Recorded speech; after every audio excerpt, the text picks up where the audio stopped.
Hi Adrian, EcoForest has manufactured this heat pump. For you, is that a one-of-a-kind project, or are you building a reputation for the renovation of heritage buildings? I think that we are building a kind of reputation in this type of building, not just in this historical building like Bath Abbey. We are also involved in National Trust building here in the UK, and there are all of them fantastic projects, and it's very nice for us being part of this.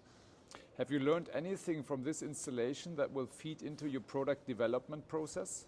Yes, this particular case has a special, from the technical point of view, special things that you need to take care about.